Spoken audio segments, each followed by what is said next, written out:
You're listening to Keith Engle, the host of TGI Sports Talk on the National Streaming Sports Roku channel.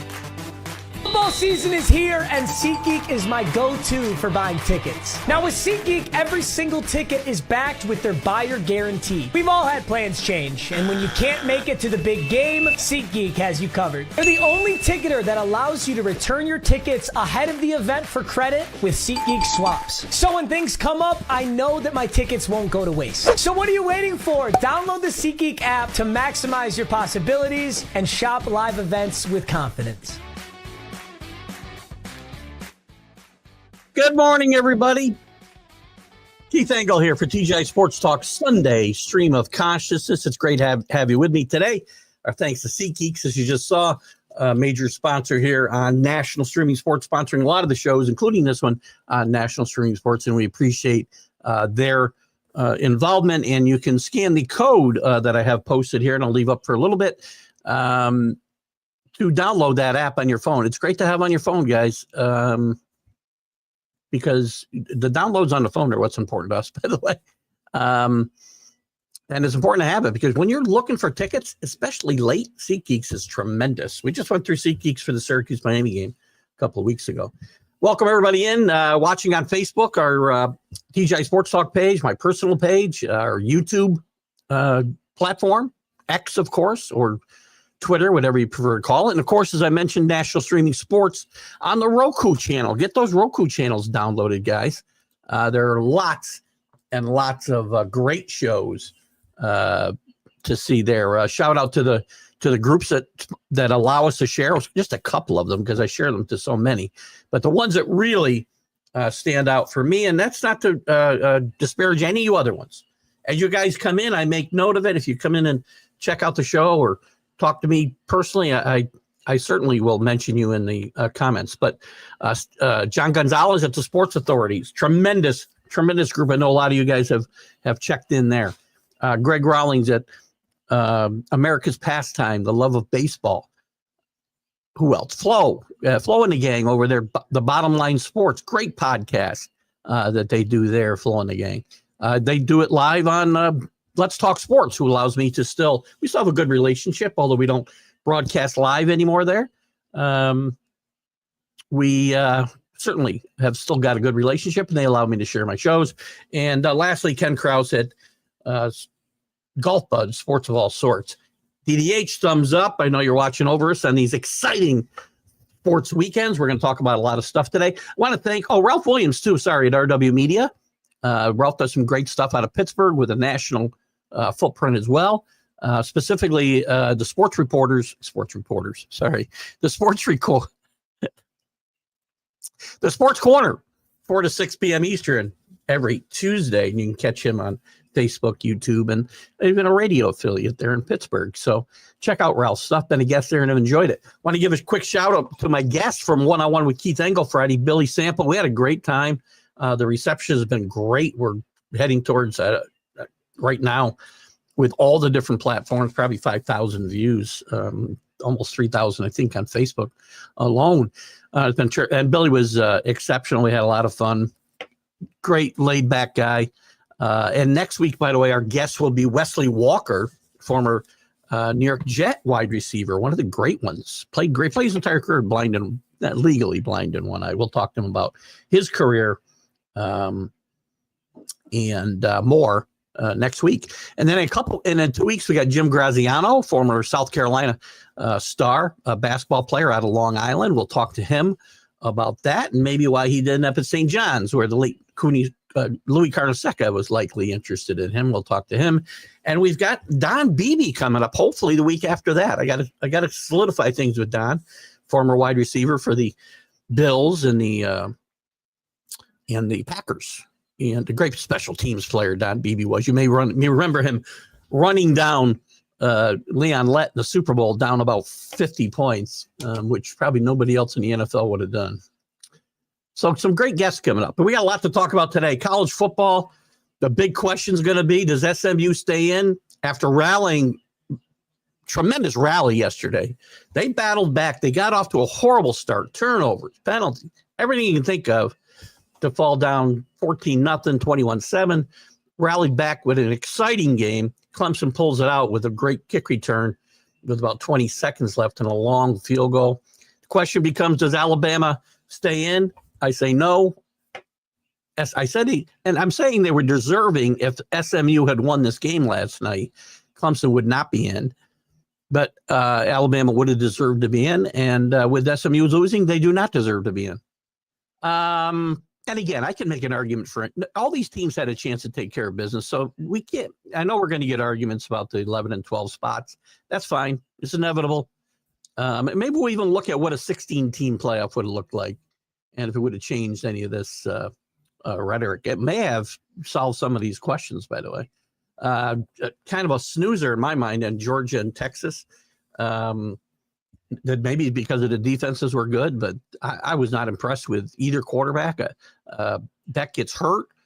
I got a question about whether Georgia would have, if Georgia had lost this game. Dana Fuller and I talked about this last night while we're watching the game or after the game, but he mentioned he had the same thoughts during the whole second half. If Georgia loses this game and Beck's out for the year, how do you put Georgia in a playoff after you screwed Florida State last year? Undefeated, but their quarterback is out for the season, and you kick them out of the playoff. Anyway, lots of other stuff. Congratulations to Army winning their first conference game. Baseball, we didn't have a MLB update, so we may talk a little more baseball today. Drew will probably drive that conversation. Soto's getting close to signing. Looks like a $700 million plus deal. My problem will be any opt-outs. What else? Adames signs with San Francisco. Maybe the most important signing of the postseason. Some strange mid-tier starting pitching signings. Most, in my mind, Severino to the A's. I don't get it. Some other stuff going on. NFL, we got the games this week. Falcons whisper starting. Was inevitable. They're 6-6. They lead the division. Kirk Cousins has struggled here and there. The narrative is going to be, if they lose today, Michael Penix may get a start. And they did the right thing in drafting Michael Penix. And that's BS. One of the reasons they're 6-6 is they signed a quarterback for $40 million a year. And then they don't help him with in the draft. They draft a backup quarterback, theoretically. I mean, he'll probably be a player, but whatever. And then, of course, there's the NBA Cup. The Knicks are in the semis. Everybody's excited about that. I mean, we know how well raising that banner worked for the Lakers last year. Let's get to it. JB, good morning. How are you, buddy? JB with the Back It Up Binge podcast. Check him out on YouTube. And if there's times, JB, I don't know if you go on regular times or it's just posted. But if you have regular times that you're live, certainly put them up. So we can do that. Paul Spada, congratulations to your Oregon Ducks. I have some questions, man. Penn State's got an offense out of the 80s. You can't give up 37 points to that team. I have serious questions about Oregon, and their path to the playoff is harder, theoretically, than the number 5 seed, likely to be Notre Dame. We'll talk about my seedings, and also I don't know what time they come out today. We'll check that out. Good morning, Kenny Gifford. Up on the mountain, we had about 4 inches of snow here last night. I'm guessing you got a little bit of snow yourself up there. Good morning, Rick Sherlock. Congratulations to your Georgia Bulldogs, SEC champions again. I do have questions. If they had lost, again, it's all conjecture, right? Because they didn't lose. But if they had lost, hang on, I'm doing something here at the same time. If they had lost, I have serious questions about whether they would have been left out of the playoff. And they probably, based on the committee's history, they probably should have been left out of the playoff. But that's irrelevant now. Probably Texas has the worst resume of anybody. We get arguing about, strength of schedule and resumes. And Alabama, you can say what you want. They're 3-1 in games against top 25 teams. The teams that they were up against did not. Miami didn't beat a top 20 team all year. I'm a Hurricane fan. Good morning on a snowy Sunday. Hopefully it stopped. I got to get the Amsterdam in a little bit. I'm sure the roads are clear. Our road's perfectly clear. Driveway's already cleared. So anyway, good morning, Drew. No snow, huh? Interesting. Oh, maybe that wasn't my snow question. That was before that. So we're getting caught up here, and then we'll move on to some stuff. Teddy, is it SMU or Alabama? It's SMU. I don't know if you were up. I don't think you were because I didn't see you commenting, but that doesn't mean you weren't up, obviously. I had said during the game, if they got blown out, which it looked like they might, there'd be some question about it whether SMU would stay in the field. The fact that they battled back and tied this game basically with 20 seconds, not basically, literally tied this game with 21 seconds left and lost on a last second field goal, long field goal. They definitely deserve to be in. Again, the argument's going to be SEC versus ACC, the schedule that SMU played. Don't care. You can't penalize. They would have been in last week. And the committee has intimated, I guess that's the right word. I'm not sure. Somebody can correct me. That they would not penalize teams for going and getting beat in their conference championship game. Teams that were already in. Clemson wouldn't have been in if they lost, for instance. But they wouldn't penalize Georgia. They wouldn't penalize, theoretically, SMU. Now, if you get blown out, that's a different story. I mean, it's the best team. That's the best team SMU played all year. They tried to shoot themselves. They did shoot themselves in the foot. They did lose the game. But they came back. They battled back. Jennings played really well. This kid improvises so well. They didn't run the ball as well as I thought, and their defense was really bad in the first half, but they made some great adjustments. Don Beebe's son did play for the Vikings, and I think maybe somebody else. I don't remember. I saw a note, so we'll certainly talk about that when we get Don on the show. Waiting to hear back from him. He had me email him via email. That makes sense. Reach out to him via email as we were talking on Messenger. So hopefully we'll get that set. We're booked now through the 20th. So we got, as I said, we got Wesley Walker coming up this week and Jim Graziano. If you don't know Jim, look him up. He had a very solid career at South Carolina, and he's been a teacher on Long Island for, Jesus, a bunch of decades. Not sure if he's retired yet or not. He looks like he's done a lot of great stuff for the community, and he's very active on Facebook, and we've been chatting for a long time on Facebook. Baseball. Oh, not there yet. Oh, not here yet. No, but the offseason is important. We got a huge signing. By the way, the bottleneck has been Soto, waiting for him to sign, but now we've had a couple of big deals this week with Severino, and O'Neill's not a big signing, I wouldn't count, but Adames, a guy the Yankees and Mets were both craving, signs with San Francisco. So that kind of puts a damper on their, well, at least my own plans. Win is a win is a win. I agree. But I'm saying, Paul, it doesn't bode as well for you come playoff time. This defense, just like I would have said about my own Miami Hurricanes, the defense is very suspect. Very suspect. This is not a great Penn State offense or team. They struggled against a Boise State offense early in the year. They barely got out at home with a last second field goal. I know that's early, but listen, Oregon's the best team in the field, but there's no great team here. This is as wide open a field as I've seen in a long time, maybe ever in a. Well, we've never had a 12-team playoff, obviously. So maybe I can't say that because with 4 teams, obviously it's wide open. I'll give you an example. Notre Dame, I have slotted in at the 5 spot, which is very favorable as far as their second round game is likely to be against Boise State or Arizona State.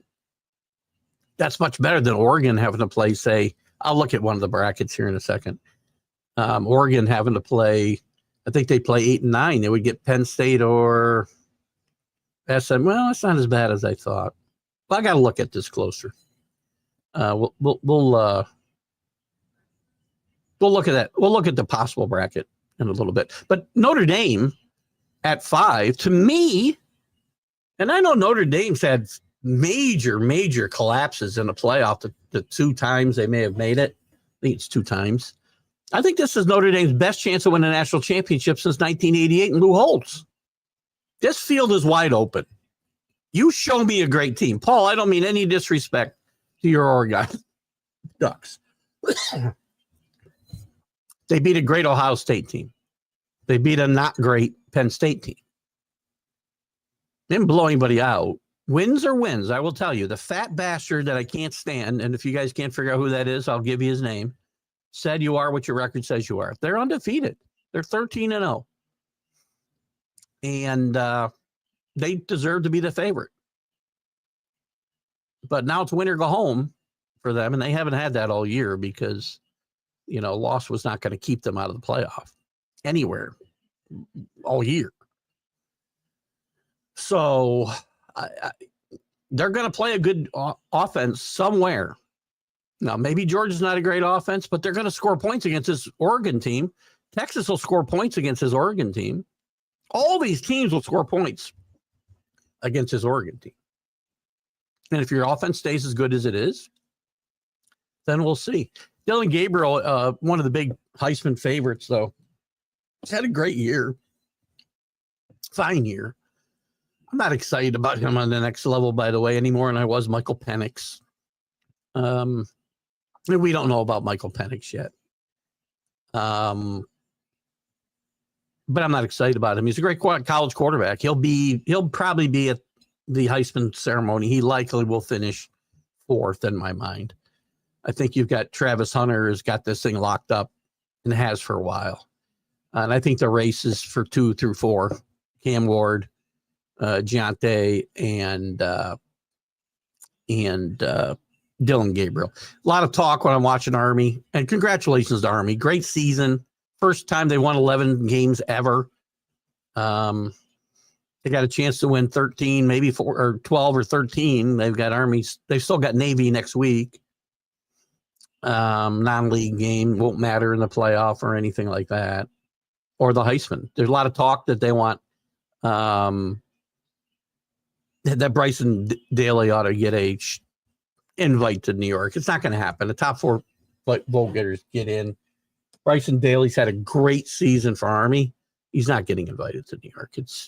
I would love to see him there, but it's not happening. Oh, sorry, AC. What'd I do here? I missed a couple things. What happened? Paul Space. Sorry, let me go back to AC for a second. Good morning, AC. Great to have you with us here. Drew says, how does Severino get $32 million a year? Is it 32 or 20? I thought I had come up with 32. Is he still here? A's sought to make a statement, by the way, Drew. I love that. He's got a 3. Oh, I'm wrong. No, 3 years, right? Well, it's $67 million guaranteed, by the way, 3-year contract. So it's 20. I can't do the math. $22 million a year. That's still way too much, by the way. So again, he gets $22 million, unless I'm doing something wrong here, Drew. 20, and I did graduate from Perth, so it's entirely possible I am. Adames to me is in this market is a $30 million player. And the A's want to make a statement, to put some kind of decent play. Severino's going to get hurt. I've watched Severino for forever. He always gets hurt. He had a decent season for the Mets this year. He'll get hurt again. And those 14,000 people, that's funny. Are they going to even fill a 14,000? I get worried about the 2 teams playing in stadiums, the Rays and the A's playing in stadiums less than 15,000 capacity. The A's even going to be able to fill a $14,000 seat stadium? This is what this is about. If you want to make a statement, go out and sign frickin' Soto. How is overpaying Luis Severino, whether it's $22 million a year or 30, whatever, how is overpaying him making a statement? It's making a statement. You don't know what you're doing. Yeah, here's the thing. You pay these guys this money, Paul, and then you don't even let them pitch, right? He'll only pitch. Look at Snell. Now, Snell got 30-some million a year, I believe, right? Guaranteed for 5 years, I want to say. He averaged 5.2 innings a game, guys. 5.2 innings a game. We pay all these guys all this money not to pitch the most important part of the ballgame. And then they want to put rules in that say Major League. They've made this. They've caused this. And now they want to, put in rules to make pitchers, force pitchers to pitch X amount of innings for start. Again, we'll drop the F-bomb there. Keep messing with the game. You're doing a great job of killing the golden goose. You're doing a great job. Now Rob Manfred, who floated this golden bat idea with all the buzz. Buzz from who? You get a bee's nest living in your freaking house, Rob? Nobody was interested in this rule. It's the stupidest thing ever in the history of freaking baseball. I put a great meme up yesterday, by the way, if you didn't see it, about to paraphrase. Take a look at it. I wonder if I can get it. Hold on. I bet you I can get it and I'll share it. This is how stupid Rob Manfred is. I hope I can get this. So the only thing stupider, if we're going to put the golden bat rule in where you can just put a hitter in anywhere you want, why am I not on why am I not live on my page? Oh, I am good. Let me find this. This is too freaking funny. All right, let's see if I can do this. I love this. Oh my God. I know this is how I fall behind, right? Whatever. If your question goes up, stick around because you're going to see it. So here, you can't make this stuff up, man. Here's the next rule Rob Manfred's going to put in. To increase excitement, MLB will allow each team to call in one tactical airstrike per game. And I hope it drops directly in Rob Manfred's box. What a dumbass this guy is. And now he's backing away from it, saying, well, trial balloon. Bullshit. Excuse my French. This guy wants stuff like this to happen. Rob Manfred hasn't made one single, and again, he didn't do this all on his own, by the way, but he hasn't done one positive thing in his time as commissioner except diametrically change the way the game is played and trying to change it more. There. Oh, and I love this. Gary, yeah, it's fun. Yeah, God, I hope it's not guaranteed. JB, if you're still here, man, good luck. Have fun with Gary Sanchez and his 200 batting average. Yeah, if he plays enough, he's not going to play. Where's he going to play? He's going to back up Rauschman. He's an $8.5 million backup. I said the Orioles, they're a team that should have gone and made a statement and been in the Soto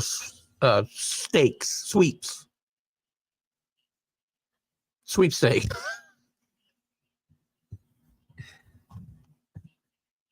Now they were never going to spend $200 or $700 million, but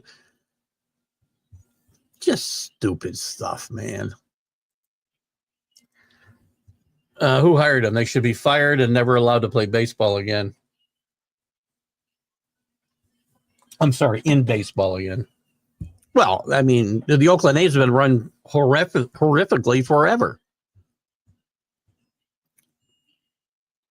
I hope I'm wrong. I like Luis Severino, by the way. He's always hurt. He's going to get hurt next year. He didn't really have a major injury last year, so he certainly do. I mean, he's been hurt as much as Jacob DeGrom. CA, how are you, buddy? CA, quick note. Football league. And maybe it makes sense. Danny Fuller and Paul Spada want to get in the fantasy football league. I know we have at least 3 spots that are not being active. We got 3 guys we can drop. The Mad New Yorker, Nick, and I don't remember the other.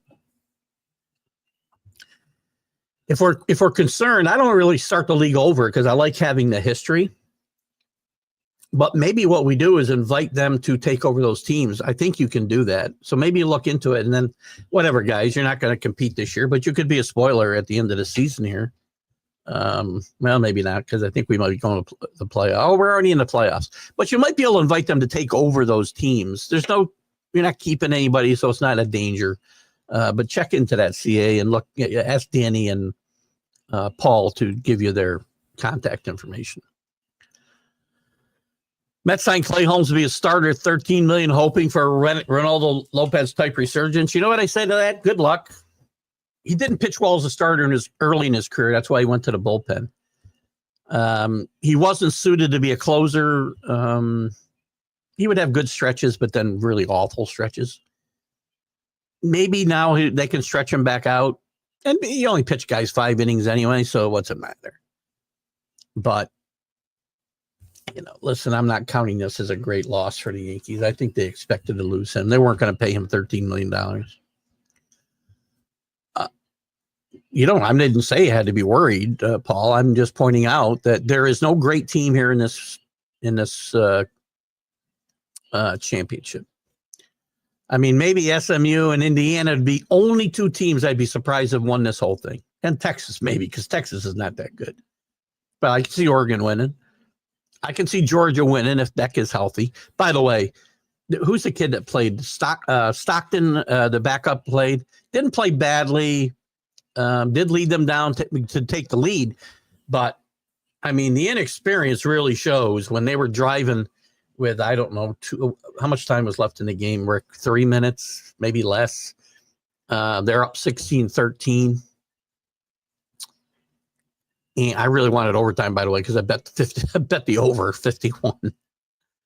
I had went 2-2 yesterday. But they're driving in Texas territory. They got a field goal basically in their back pocket. The only thing you can't do is turn the ball over, and he throws the ball directly to a Texas guy. You just can't turn the ball over there. That's inexperience. They were fortunate to get away with that.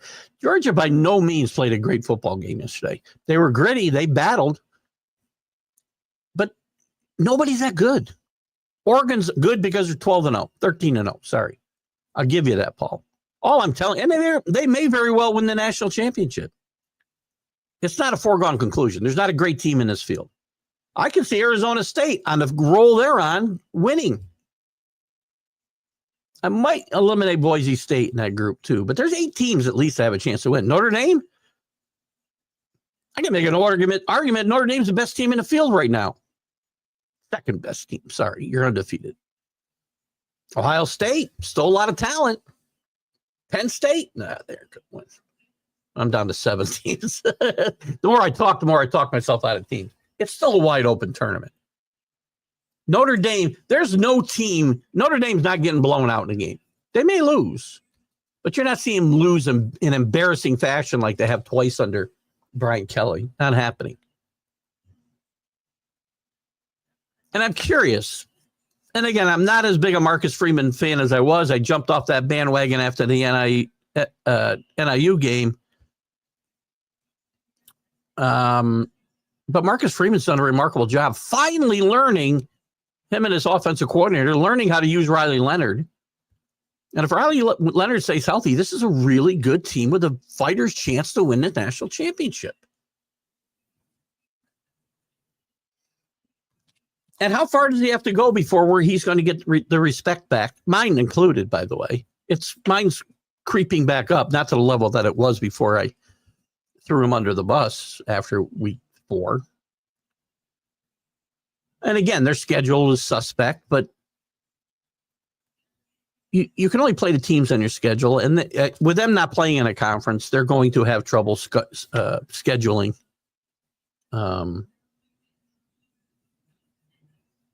Quality opponents. But listen, Georgia Tech took Georgia to 8 overtimes last week. Is that a bad football team? No, it's not. They beat Louisville. That might be the only good wins they have, but still they're winning. They're winning like going away. I mean, I have people telling me Army belongs in a playoff, which they don't. I'm sorry. I love Army. I love rooting for Army and the Naval Academy and the Air Force Academy.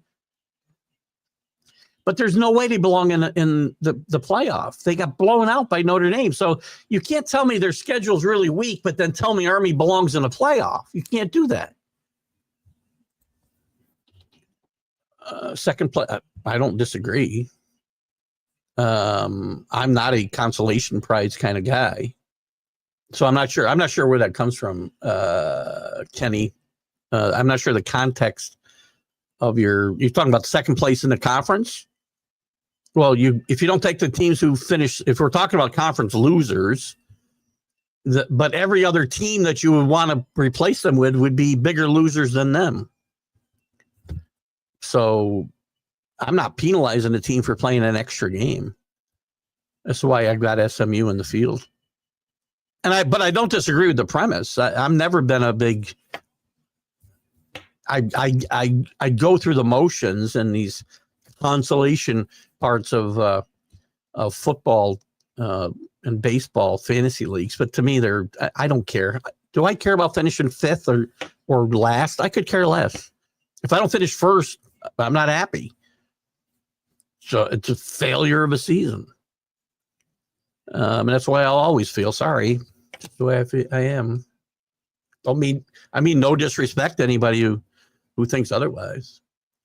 AC's with me.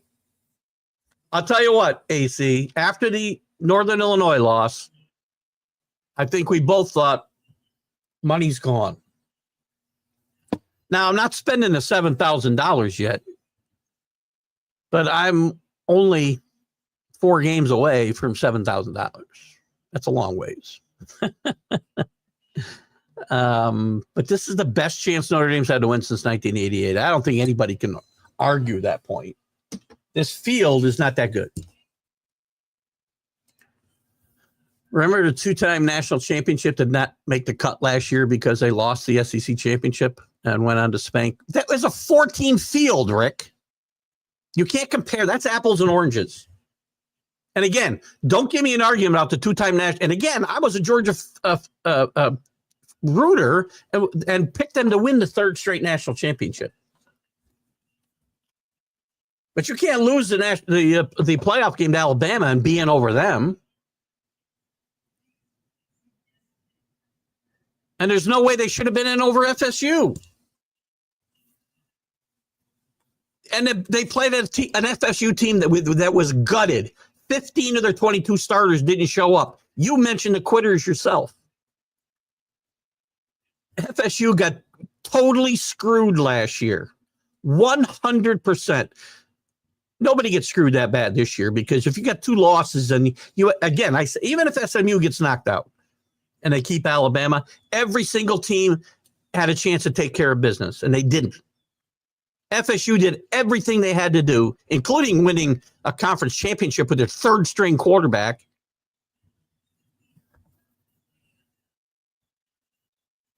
Please, don't be such a homer. Really.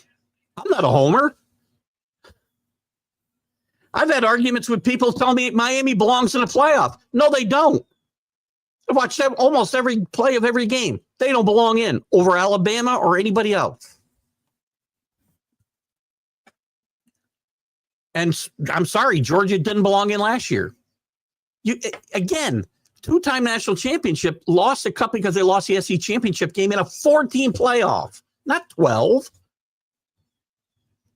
If there was 4 teams, they'd be out. They'd be in. If there was 4 teams and they lost last week or last night, they'd be out. SMU would be out. Penn State would be out.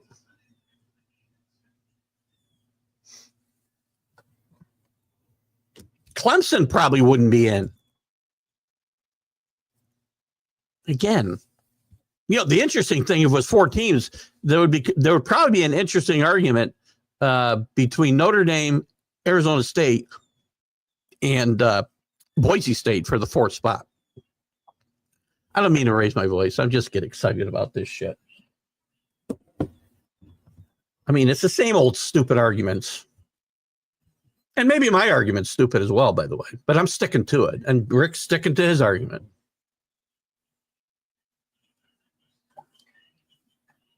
I'm not backing up FSU's for team. And again, that's not it's not the coach's fault. It's not anybody's fault that 15 out of your 22 starters don't show up for a game. And they would have if they were in the playoff, by the way, but they got screwed out of the playoff. Soto's $700 million contract will probably not include any deferments. Well, I guess the Dodgers are out then because that's all they do. $1 billion in deferred payments right now for the Dodgers. Chickens are going to come home to roost. Because you've been really, I think, circumventing the salary cap for quite a while. And if he doesn't want deferment, you know what? This is coming down to money. It always comes down to money, almost always. Shane Bieber did take a less money to re-sign with the Indians, and there are times that they do. And I know he enjoyed his time with the Yankees, but if he's going to make an extra $50 million somewhere, he's going to take it, or 20. So Drew says it will probably not include any deferments unless the team wants to pay extra millions for the competitive balance tax. It should tend to handcuff them for surrounding players. Yeah, that's why I don't want the Yankees to bring him back, by the way. Yankees have so many holes for a team that just made the World Series. It's remarkable. I mean, this team as is, even with Soto, it'd be tough getting to the playoffs next year. That was a typo, $22 million. It is correct for Severino. Once in a while, I'm right. Agreed. Still, by the way, for 3.91 ERA, it's not that bad because ERAs, we don't even pay attention to these numbers anymore, Drew. It's not just that. It's the fact that he won't stay healthy. He doesn't stay healthy. There's a reason he's signing with the A's and not a team that wants to win or can win. Putting someone on second and 10. I just said every single thing that's been implemented in the Rob Manfred era is ridiculous, Paul. Without a doubt. Everything. Billy Sample and I had a conversation about making the bases bigger. And people saying, wow, what's, half an inch? Because the baselines are shorter, by the way. People don't seem to be able to do basic math. I can do basic math. I graduated from Perth, too. The bases are bigger here. The bases are bigger here. The distance between them is shorter than 90 feet. And keep telling me it doesn't matter. What's an inch or whatever it is? I don't know what the exact distance is. I don't care if it's a quarter of an inch. There's so many bang plays in baseball at first base and stealing second base that it matters. And it's artificially inflated stolen base numbers. That and the pitch clock has impacted stolen bases, and you can only throw over to first base twice. All of these ridiculous made-up rules that change the dynamic of the game are ridiculous. Pitch clock has made boring baseball go faster. More DH? No, that'd be stupid too. I'm sorry. I'm not calling you stupid. I'm calling the idea stupid. We don't need more DHs. If I was baseball czar, I'd go back to no DH. Never happening. Again, I understand. I'm in the Bod Costas crew that nobody likes. Everybody hates us because we're traditionalists and we like the game that we grew up with. And I'm going to continue to rant about it. And if people don't like it, there's a little thing you can click and go to a different show where they'll say the things that you agree with. I'm not asking you to do that. That's your choice. Just remember. But all of these things are ridiculous. I'd do away with the DH altogether. You're only gonna pitch your pitcher once. You're gonna then you need 4 pinch hitters, through the course of the game, but you still got your DH. No, I wouldn't. No more DHs. Now, if you're going to keep the DH, I'd actually be in favor, by the way, to kind of going off your idea here. If you got a good hitting pitcher and you want him to hit, well, then use the DH for another player. If you're going to keep it, fine, do it that way. Although it's not fine for me. I want my game back. Again, I think one of the reasons Kenny is so hard on baseball because it's not the game we grew up with. I haven't thrown it over the side of the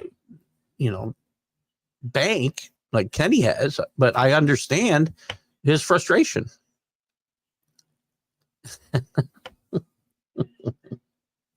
I'm wound up today, man. Danny hasn't made it with us today. He was up late watching. Well, not as late for him, I guess, but these games got to stop going overtime, man. I can't go to bed at 12:30 and get up at 5:30 every freaking day, man. It's catching up with me. And Danny, I think, is needs to get some rest. So maybe, but not as many. Not sure. DH for the pitcher and a DH. I'm not in favor of that. Again, I don't want as many DHs as we have now.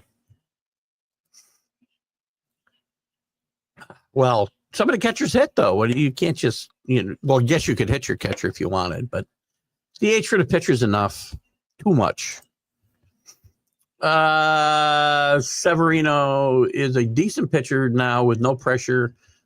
He'll get hurt. I mean, maybe he got hurt because of the pressure. I don't know. Or the pressure. I wouldn't say he got hurt because of the pressure. I should say maybe the pressure was part of why he got hurt. You can't win a big year. How are you going to have a big year pitcher for the A's? And a big year, 10 wins and 3.50 ERA and a bunch of strikeouts. Severino, and by the way, there's a guy, and it's good. To your point, Paul, actually, let me go back. Maybe he will do better with the A's because he won't have any big games to pitch in. I have yet to see Severino come up in a big spot, and I didn't watch him every start this year for the Mets, quite frankly. But in his Yankee career, I saw pretty much every one of his starts, including big ones, including in the postseason. And I still don't know if I remember seeing him pitch well in a big game. I could be wrong. I'll compete no matter what team I get. You will compete. Yeah, nobody's saying you won't compete. Ask, I don't know what that is. I came into and won the league. Ask, oh, I see. You'll compete. You're talking about the football. Oops, where are you? Yeah, so Paul, maybe reach out to CA. And I don't know what you need, CA. You can post it here. But if you want to post it here, I'll make sure Paul and Danny know how to get there. Or, I'll post it on the page for Danny and Paul or whatever. I'll message him. I'll put it in the TGI Sports Talk group. Anybody else wants to get in the TGI Sports Talk chat room, just let me know. And we've had some fun in there. Yeah, but post it there and I can get Paul in. So I see. And again, he won't compete this year because we're into the playoffs already, but I don't know who HSC is, but came in and won a league. Well, that's good. We want competitors. We want competition. I didn't even make the real playoffs this year. My team sucked. Aren't all bullpen pitchers there now? That's what I've been saying. Snell gets $30 million plus a year to pitch 5.2 innings a game. That's his career average. Before he pitches no-hitter this year, he had recorded a total of 5 outs from the 7th inning on. State of baseball is scary. And I understand, Kenny, and I've been able to hold out. If something like the golden bat rule got put into play, I would be out of here so fast and done with baseball. And I'll just go watch beer league softball, a couple times a week. Not sure what that's for, but thank you. Everyone keeps comparing Ohtani's $700 million to Soto's ask, but Ohtani's $70 million. Well, it's still. He figured he will get enough from endorsements, and he could win a championship. Team player, Soto is not. I agree. Soto's not necessarily a team player. Soto brings a bat and nothing else. People try to defend his defense. You need to watch him every day. All you got to do is watch him in the World Series. Did he make errors? No, but I saw a lot of guys that got doubles that should have got singles. He doesn't hustle. He's a hot dog in the play. He turns doubles into singles, triples into doubles. No, he's not a team player. And I guess there's I'm okay. Listen, I don't have a problem with Ohtani. I think Ohtani's a great player. And Ohtani will pitch next year, by the way. I don't know who I've had this conversation with.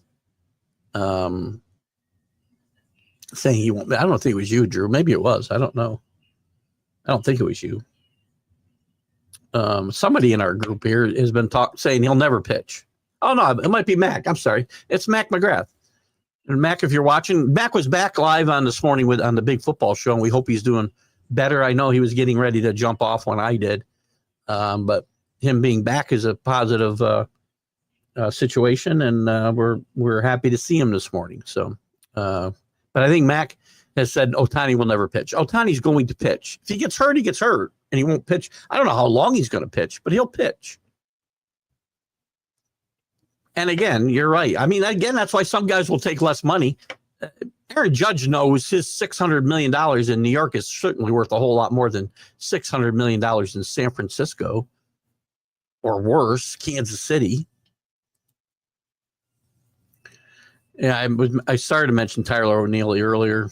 Again, is this an exciting, again, $16 million a year? Tyler O'Neill's he's a guy that has never reached the potential that I thought he would when he came up with St. Louis. He's hurt a lot last year. But at 16, you're right, at $60 million, he's a steal. That might be, I'm not sure if it's sarcasm or not, but, listen, I have no problem with people getting paid whatever they want to get paid. Again, you guys know my feeling. You are worth whatever somebody's willing to give you to play baseball, to do my job, to do your job. So you're worth whatever they are willing to pay you. Now, whether you earn that money is a totally different story.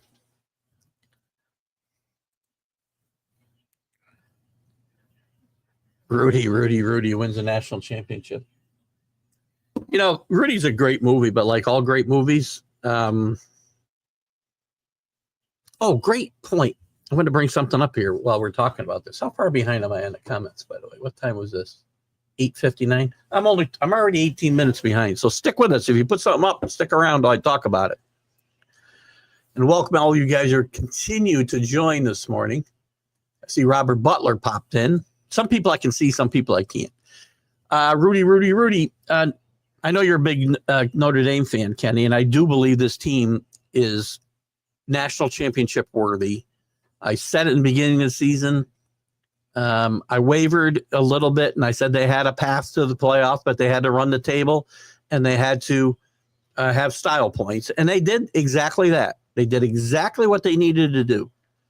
Was it the best schedule out there? The toughest schedule out there? No, but they did what was in front of them, and they did what had to be done. And there's no great team in this field, and I don't think there's a team here that beats them by 40 like they did. Lost to Alabama in a playoff, and I don't remember how badly they got beat the last time they were in. And the Rudy thing is funnier than how Rudy's a great movie, but it's kind of a lot of liberties taken in that movie for sure, as they do in all. It's funny.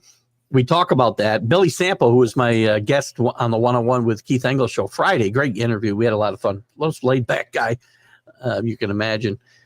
And I know that Billy, I think, has some very strong opinions on things outside of baseball, where he and I might disagree, but we agree a lot of stuff on baseball.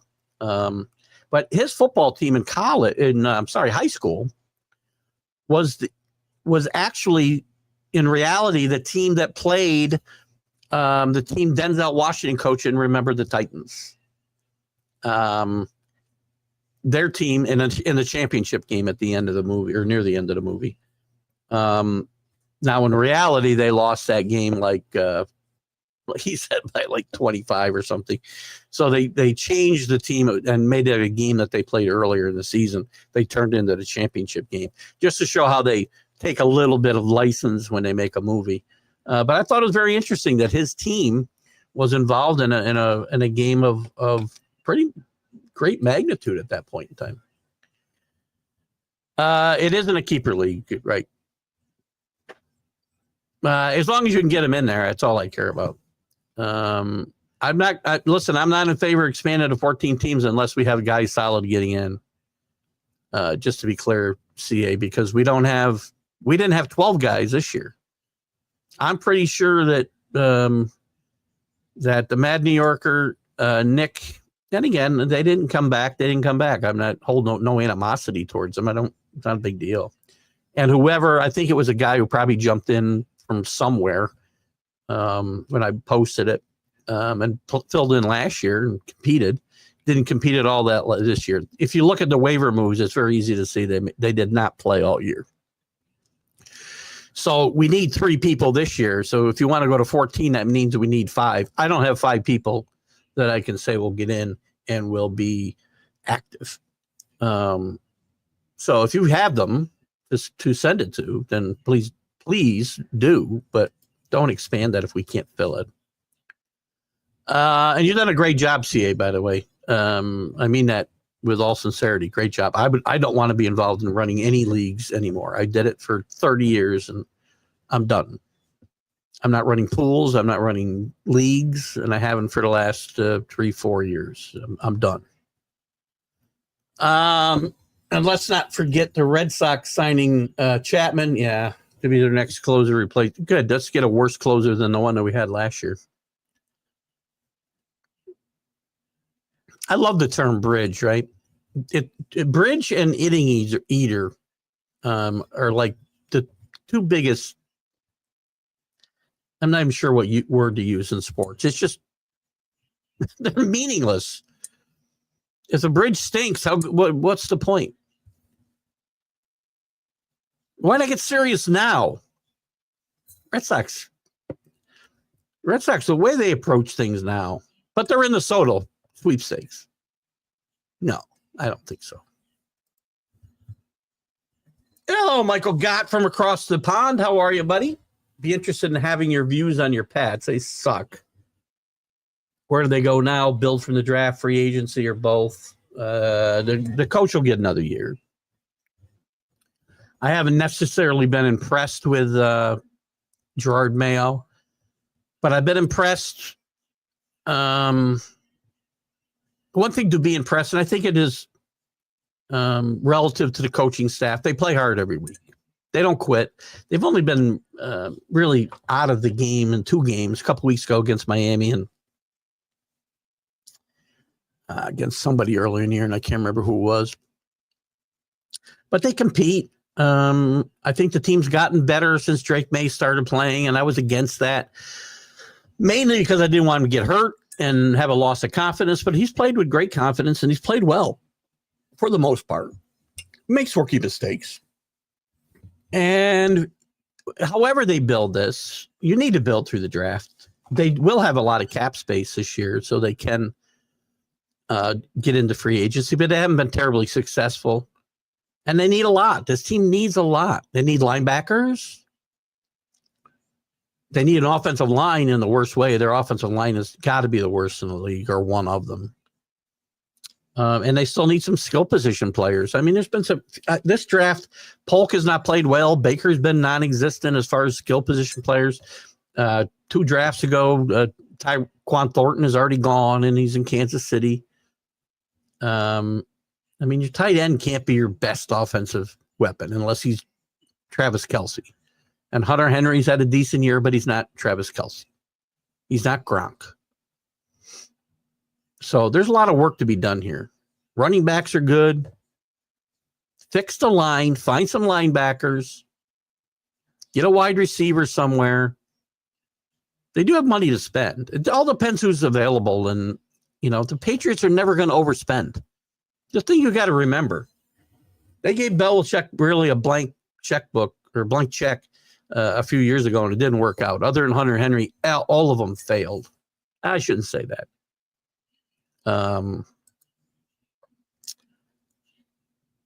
They had a couple of decent signings. So he spent a lot of money on guys. Jonnu Smith is a great example of that free agent class who's playing great in Miami now.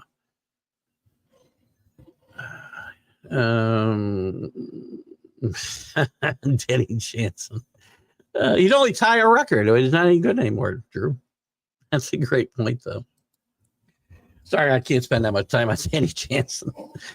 That's right. You all fantasy football league lovers. Those easy waivers shouldn't have been next year even more interesting and insightful for our pay fantasy options. Fine with that too, BA. If you can work that out.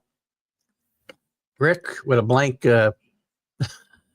pose. Waivers. Gotcha. Rick moves ahead in the Itch Award. Oh, Rick was trying to win it last night at about midnight. Kenny had an interesting, not Kenny, Billy had an interest. He messaged me, I think, last week after. I don't remember what he told me now. But he said we should have an itch wall and really not name a winner. I feel like I want to name a winner. I'm still a little undecided. I can't remember what he told me. What did he tell me? See if I can find it quick. If you're here, Billy, maybe you repeat it. But and again, I thought it was not a bad idea. I think it was because I kept promoting him to be that he was moving up the list. What's it say here? No itch award, merely a wall of itchers. There it is. I was right. So he thinks he's been hit and miss too much. And after football, he drops out. College basketball's a maybe. Oh, well, again, just because you're not here a lot doesn't mean you don't really contribute to the itchiness of the show. Oh, also necessary from other fancy replies. My apologies. But also necessary. Okay. Well, listen, I'm gonna leave that to you, CA. Ken Gifford, never give up. I know a lot of people that would kill for the next. No more baseball until February. Well, the winter meetings are just opening up here tomorrow. So this week's going to be full of news. Soto's going to pick a team, and probably a lot of other shoes are going to drop. So, we'll have baseball talk, whether there's a lot on this show. You got to remember, once football's over, we got February. We got till February.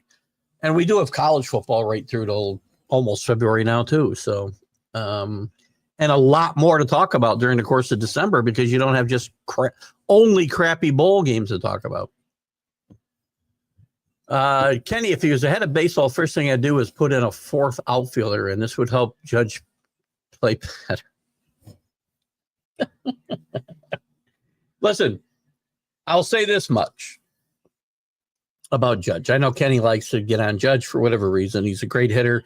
He came up small in the postseason, but he also had been slumping well before the postseason. People tend to forget that. It isn't like we got to the postseason and all of a sudden he couldn't hit. Because the last month of the season, he struggled mightily. And I will tell you, he doesn't belong in center field. He's not a good center fielder. He's average at best. And he also wears down. Anybody wears down in center field more than they do in a corner. So however the Yankees do it, if the Yankees bring Soto back, God bless them. But they better bring in a center fielder as well, and Judge or Soto's got to be in left field. And Aaron Judge is a well above average right fielder. Center fielder? No, he's not. Adamas signing this. What am I doing on time? Am I catching up at all? Looking at the timestamps. I'm about where it was. 18 minutes behind. Adamas signing displaces their once top prospect, Marco Luciano. Giants have a strong history of not being able to develop prospects. Well, trade him and maybe he'll develop somewhere else. And also Adamas has shown a willingness to potentially switch positions if need be. Now, there's got to be a position to play. I know they have Chapman at third base. I'm trying to think who their second baseman is now. And it's escaping me. But there are other options at some point, right? Probably not this year, but there are options that Adamas could move off a shortstop at some point. By the way, he and especially at shortstop or second base to me, his bat is way above average. Anthony, good morning. Congratulations to your Ducks as well. I see you got your Oregon profile picture up there. So congratulations to your Ducks. National championships, national champions. I wish I could see into the future. Big Ten champions in their first year there. Played great football all year, undefeated. Defense, to me, again, scares me a little bit. But congratulations. You've made the playoff. You're going to be the number 1 seed. And I really think the committee is going to need to look at the seeding and maybe do reseeding when we get out of that first round, because Oregon's theoretically going to have a tougher trip to the national championship than the 5 seed or the 6 seed. And that's really not the way it ought to work. William Akins, good morning. How are you, buddy? Good to see you. Out of Pittsburgh, as you can see with his Pittsburgh Pirate P. Drew says, Paul Severino had just had his strong year, hence the $22 million. I don't see any other comparable ones coming, injury or not. Well, I will say this, Drew, again. Severino's a talented player when he's healthy. But again, my point is, and it won't matter for the A's because they aren't going to play any important games. He comes up small at big moments. And those are the guys that I worry about. And he's going to get hurt. It doesn't matter. He is going to get hurt. Great weekend. Oregon Ducks won. I'm second in TGI fantasy and football, and my Orioles are signing players. Ugh. Tyler O'Neill's a nice player. He'll probably fit in there, right? Because you lost Hayes or traded Hayes last year. I don't remember. I think Hayes was there last year. You could lose Santander. So Tyler O'Neill's a nice player, but I'm not sure that he's a guy that's going to be outstanding over 162 games. And you need Corbin Burns back, dude. I still say the Orioles should have gone all in. They should have made a statement on Soto and sold him on the fact that we're all in on this. Gotten Soto. And again, they got new ownership, so maybe they're willing to spend some money. It doesn't appear they're looking for bargains still. But I like the Orioles. I like the way they've run this organization, and maybe they shouldn't just overspend for Soto and pay the tax. And Danny Filler, Golden Bat. Danny Filler, I just realized, Danny, good morning. Good to have you with us. Danny was unsure last night when I signed off with him. Golden Bat.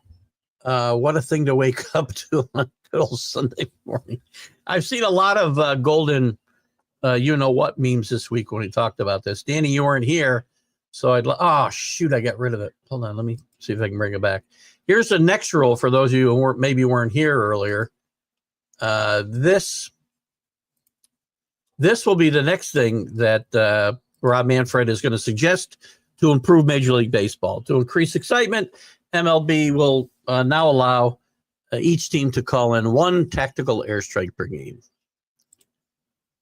Unbelievable. Rob Manfred. Ugh. And Danny, I still think, here's my pick. Since Danny's here, I know I'm falling behind, but I want to get to, here's my pick. Here is how I have, I know Alan posted his in the group, but mine's not too far off, but a little bit different. The buys for me are going to be 1, Oregon. This is the college football playoff, by the way. 1, Oregon. 2, Georgia. 3, Arizona State. 4, Boise State. I think Arizona's made a statement yesterday. Without their number 1 wide receiver, they blew Iowa State out of the stadium. Boise State played well against UNLV, but I think Arizona's going to slide into that 3 spot. Clemson, with the last automatic berth, is going to be slid in at 12. I've got Notre Dame at 5. I've got Ohio State at 6. I've got Texas at 7. Penn State at 8. SMU at 9. Tennessee at 10. Indiana at 11 and Clemson at 12. That'll set up a Clemson going to Notre Dame. Indiana going to Ohio State for a rematch. Not good for Indiana. Tennessee going to Texas. Interesting matchup. SMU going to Penn State. Another interesting matchup. That'd be your first round opportunities here. And that would set up Oregon to play Penn State or SMU in the second round. Georgia to play no, that's not right. Yeah, 8-9. They're going the way they got it, they would play the 8-9. Let me just check that out. Hold on. I know I'm going to fall behind here further, but I apologize, guys. I got to take a look here. How do I get to let's see if they get it to me. And the Athletics usually better about this. I want to see their bracket. By the way, Scott Frost gets a job at UCF after them sniffing around Lincoln Riley and a couple other coaches. Scott Frost going back to where he had his best success. And we'll see how that works out. Let's see if this gives me what I want. I want a bracket that I can look at. This isn't going to give it to me, is it? No. God darn it. Usually I can find a good bracket. Oregon goes unbeaten with swagger. Here we go. Let's see. No. All right. Well, anyway. Right now we'll look at the bracket come Wednesday night. But I do think SMU gets in. Bama's out. I don't see any way you keep again, Rick's comments aside about last year in Georgia, there was only 4 teams. You have to penalize conference championship losers in a 14 playoff, especially when you're going to penalize conference championship winners in a 14 playoff. Again, the committee has made it clear they didn't plan on necessarily penalizing any conference losers. Maybe Boise State, because they would have got knocked out, would have been removed, and probably Clemson would have been removed. Where am I? I lost track of my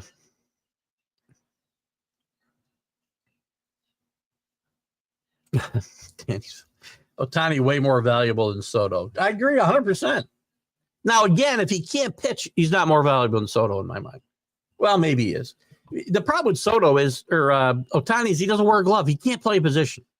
If he can't pitch, he's 100% a DH, and then his value definitely drops. Although, Soto doesn't run the bases like Ohtani does. But I'll tell you that Ohtani's stolen base figures this year is, again, he should thank Rob Manfred and the rule changes for getting 50-50 this year. I don't want to take anything away from his accomplishment, but these stolen base numbers are artificially inflated because of nonsensical rules we put into baseball. Make the bases bigger because it's safer. Hoosiers movie, another disappointment to the real story, but still a great movie. Excellent point, Danny. It's probably one of the best sports movies that I've seen. All of them have to take some liberties, right, to make the stories more compatible. Billy Sample, I did not know the story about Billy Sample playing on that team, or the fact that the actual team they beat in the championship game. Obviously, I didn't know it was Billy Sample's team, and that they changed it out because that game was a blowout. Interesting, though. Yeah, they do it in all the movies. It doesn't necessarily make for a worse movie. I guess if you were maybe part of the real story, then maybe it affects you. Paul Spotto, $16 million for O'Neal Steele. I don't know what that is. Sorry, Paul. Oh, there you go. That's how fed up Major League Baseball is. Oh, effed up. Sorry. Yeah. Again, people are willing to pay us, so whatever. Here the answer is, how many bases would Ricky? That's a great question, man. He'd probably steal about 200.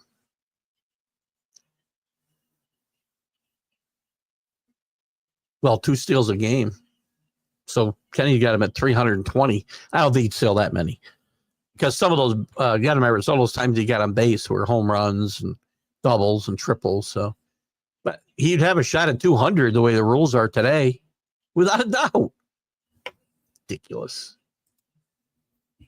There's no way Gerard Mayo is not. Mayo's on the hot seat. No, not this year. Robert Kraft's not going to fire him after a year. I don't think they're going to start over. I do think there'll be some changes on the staff. I'm not so sure that Van Pelt will be back. I'm not sure Covington will be back on defense, quite frankly. I think there'll be changes on the staff. There may be changes in the front office. We don't have a real GM, by the way. We need a real GM. Like, this draft again was a bit of a disappointment. Maybe these Polk will step up next year, but this team has a lot of holes to fill. I don't think Mayo. I'm not tremendously impressed with Mayo, William, but I don't think he gets fired after year one. I don't think it'll be one and done, because I don't think Bob Kraft is going to be that kind of guy. He's going to give him a chance. My biggest problem with Mayo is I hate his sideline demeanor. I mean, your team feeds off of you. Now, if you're a successful coach like Bill Belichick, you can get away with a lot more than a Gerard Mayo. But I don't like the way he carries himself on the sideline. And I don't like the penalties. That's a coaching situation. Bad play is one thing. You can only coach guys up so much, but they can coach them up not to make penalties. That's not getting done. This season of college ball has been interesting. Who wouldn't admit that? However, no buys and only 8 in a season is proving why, because scheduling conference realignment it's a little convoluted, but I get it. I think, and I said this, Kenny made a comment that Basement Bob, the format that I had suggested, by the way, let me just take a look at this. Here's the rankings. Where's my standings page? Where'd my standings page go? Did I get away from it somehow? All right, let me go to it. Oh no, I wanted to be in the conference championships. Here we are. So here's every college championship game. Oh, I had on. Jesus Christ. I already had it here. So you'd have, here's the teams that would be in the tournament. If you went to 10 conference champions, all get in, and 6 at-larges. Let's take a look. So you'd have Boise in. Army would be in. Jacksonville State would be in. Oregon, Georgia, Clemson, Arizona State, Ohio, 10-3, by the way, and Marshall. There's your 10 automatic bids. That would leave 6 at-larges. Texas becomes a question. Texas, to me, has one of the most questionable resumes in the group. Penn State would be at question. Notre Dame would be in. That's 1. Georgia's already in. Ohio State would be in. That's 2. I'd have Tennessee in. That's 3. Probably Texas is 4.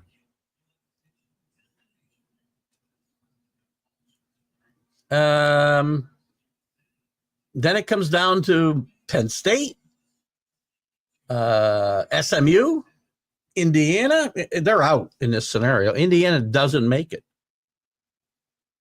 But it throws all these other guys, all these one-loss teams, in with some two-loss teams like Miami. Miami doesn't deserve to be in either. I mean, I think you'd probably have all these teams make it, except for Alabama would be out. Indiana would be out, and I think either Tennessee or Penn State would be out. Be interesting, though, to see. I think that would be the best way to go. Happen before playoff changes. What was that? So because of scheduling conference realignment should more. happen before playoff changes. Listen, they're going to change this. I think as we look at it, we're probably going to have 4 Big Ten teams in and 3 SEC teams, which was a surprise to everybody, I would think. Rick won the award at midnight. Hey, I think you're right. Kenny, you might have seen that. And maybe Kenny's comment earlier was right, that Rick might have won the award at midnight last night. Billy wants a wall because he's going to lose. No, Billy, to be clear, Billy's point is he doesn't think he should win.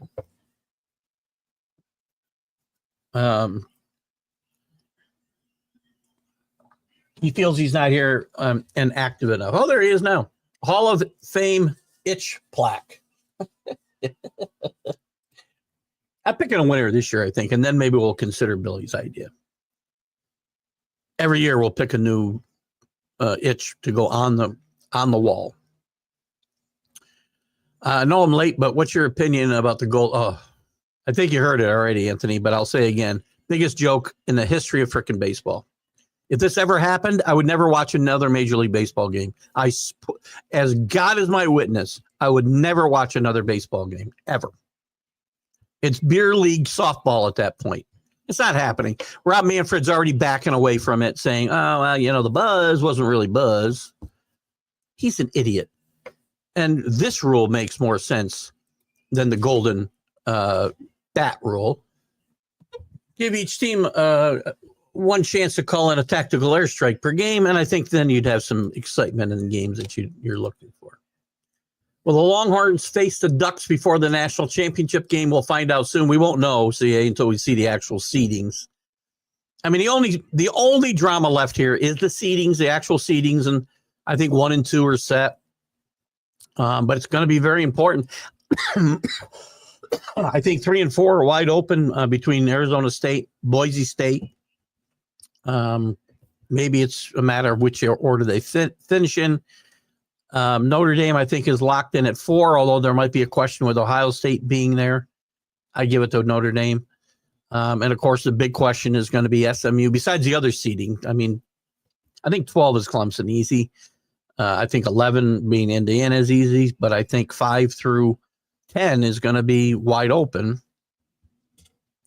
And then the big question, whether SMU stays in the group and whether Alabama's out, which I think they will be. If Sarkey's overthinking and listening to the wrong people around him, thinking they know chess, maybe not. Well, it does remind me when I see him up against top coaches like Kirby Smart, it does feel like he's playing checkers and everybody else is playing chess. Not a good thing. He better start winning these games. A lot to lose, win or lose, from this college football mess. Players are signing, or are signing players, Anthony, but O'Neal Sanchez. That's a name I was trying to remember, Drew, from earlier in the show. I'd already put it out of my mind. Man, Anthony, good luck. And you let me know about May 1st how much you enjoy watching Gary Sanchez play. Probably not going to play much. Here's another thing we haven't even talked about. Thank you for bringing it up. I didn't even put it in my opening remarks. UNC would have a flood of portal players trying to get in if Belichick signs there. Bill Belichick is only going to North Carolina, and I have said it's not happening. Yesterday morning, a new layer was introduced, though, where it's a bigger possibility in my mind than it would have been, say, Friday when the news first broke. One of the things that Belichick is asking a guarantee for, and I'm not sure UNC is going to go for this, is that Stevie Belichick is going to get the job whenever Bill Belichick steps aside. I mean, Belichick's 72, 73 years old next year. He's not going to be there for 10 years. But maybe he wants to set Stevie up for a job. Now, maybe setting Stevie up for the UNC job is setting up Stevie for failure, and maybe Stevie ought to earn it on his own. But if Belichick wants to help his son, then maybe he does take this job. I mean, it's not like he's going to North Carolina to win a national championship because that is not happening. Would they have some portal players come to play for Belichick? Sure. Not enough. I don't think. The defense is so broken. But it's an interesting concept. I didn't even brought it up. I should have put it in my opening remark because it's something to chat about today. I just don't see it happening. We could have a trophy to pass on yearly. The one that I won was the most hazardous year health in over 30 basketball. You and Stanley Corona. Rest in peace, Stanley. Alan says, and I think this is the same thing you posted, I think, in the group. You got your Notre Dame versus SMU. I've got Clemson 12. I'm sorry. Yeah, I got Clemson 12. Sorry. I think SMU stays ahead of them. Because I can't put Clemson above 12. I just can't. I understand head-to-head means something, and I'm probably wrong here. Clemson probably will finish ahead at SMU. But either way, I think that's a fun game, Notre Dame and SMU. Ohio State versus Clemson, which I've got Ohio State playing Indiana again. Texas versus Indiana. That's giving Texas a big break in the first round, I can tell you that. Indiana's not winning a game in this tournament. Penn State versus Tennessee. So we got some different seedings. We got all the same teams. It's all speculation because we never know what this group's going to do. Good morning, Linda. Good to see Mac this morning. Hope he's doing okay. I know he was going to jump off about the same time I did. So I hope Mac continues to get better and we continue to send him our best wishes. I know me and all of my viewers send those wishes continuously and sending lots of positive energy Mac's way. And we hope he's back on a semi-permanent basis, mostly permanent basis.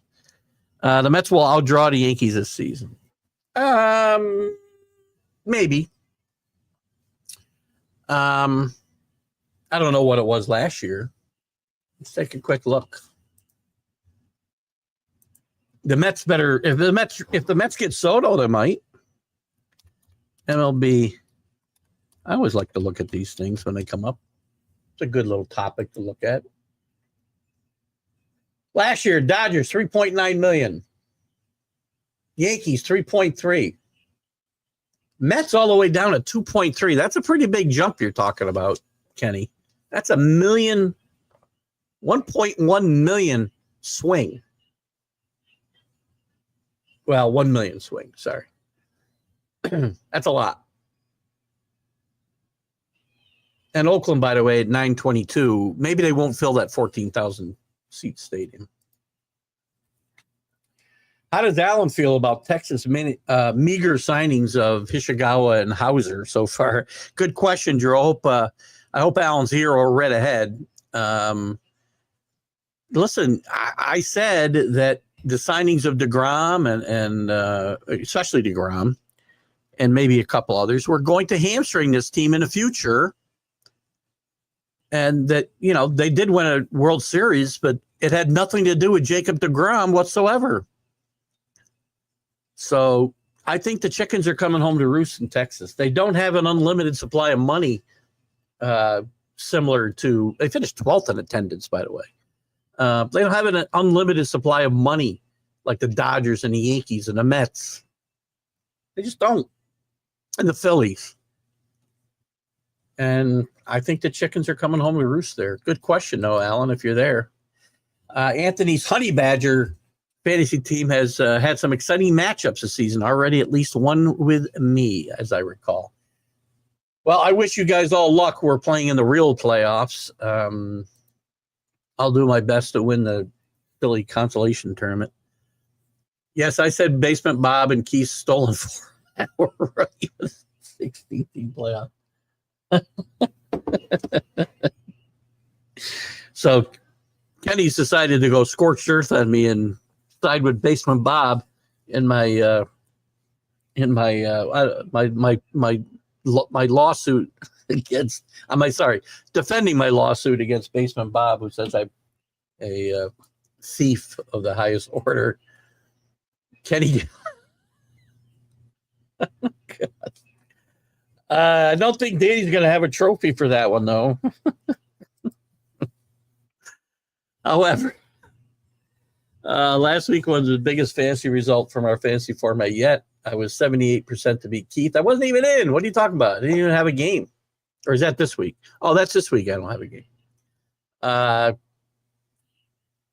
Yeah, I was shocked that I lost, to be honest with you. Or, I'm sorry, I was shocked that I won. But it didn't do me any good. So out I am. I do have two other leagues that have not started playoffs yet. I think they start next week. I'm not sure. And I'm alive. I have to win this week and get some help to get into playoffs in both. And they're very, one's worth a bunch of money. I can say NC shouldn't pull a Lakers held hostage by act LBJ stupid. What kind of drugs they got you on? I say NC shouldn't pull I see. Held hostage act LBJ stupid. That's got to be LeBron James, I see. I thought you were talking about Lyndon Baines Johnson for a second. Yeah, I don't think NC's. I listen. Tenny had a good point when he told me never say never when we were having a conversation about Belichick and North Carolina on Friday. I think it's highly unlikely. I do think if Carolina would acquiesce to his demand. By the way, there was one other coach in waiting. It's ironic that Belichick would do this. Remember that, when Parcells left the Jets and named Belichick his successor, it lasted about 7 minutes. I think Belichick did that interview as a favor to someone. I agree. William, I'm glad you said this comment, and I'm glad I didn't have to bring this up because I'll address one of the reasons I think this is happening and why it's news. I think Carolina has an agenda here, which is what William is referring to. I think they have an agenda here trying to push some other candidates that they have and maybe sniffing around for a better opportunity than North Carolina to maybe make a decision sooner than they might want to. That's what I think. I could be totally off base. I think I have a pretty good nose sometimes for this stuff. And I think, William, I'm glad you said it without me prompting this in any way. But I think he did this as a favor to someone as well. And I think it's possible it was done to maybe push another candidate or candidates into deciding to come to North Carolina and not looking for maybe a better spot. Good point. Great point, William. I'm loving the evolution of this exciting format. Hopefully you're all as well for free fantasy. And hopefully you all as well for free fantasy. I think we're still talking about the league, I guess. As long as Bama is outside looking in, if not, college football will receive another black eye. This year, I agree with you. Last year, I agree with you because, again, it's a little bit different. 4 teams against 12. I will tell you again, Danny, and I know that you wanted Bama out no matter what. If SMU had been embarrassed last night, or if SMU was out of the equation for any reason, and if there was going to be a team that had to move into that 12 spot, Alabama, their resume is as good as anybody else's. I mean, when you get down to 11 and 12 and 13 and 14, you're splitting hairs. There's not a team you can tell me, SMU excluded now. Again, I'm predicting SMU will bump Bama out. But if Bama ended up with the 12 spot because SMU got totally embarrassed or whatever scenario it is, so take SMU out of the equation. I could make an argument that not one other team deserves it any more than Bama. Not one team. Every team, including SMU yesterday, by the way, if they were not to make it, they had their chance to take care of business.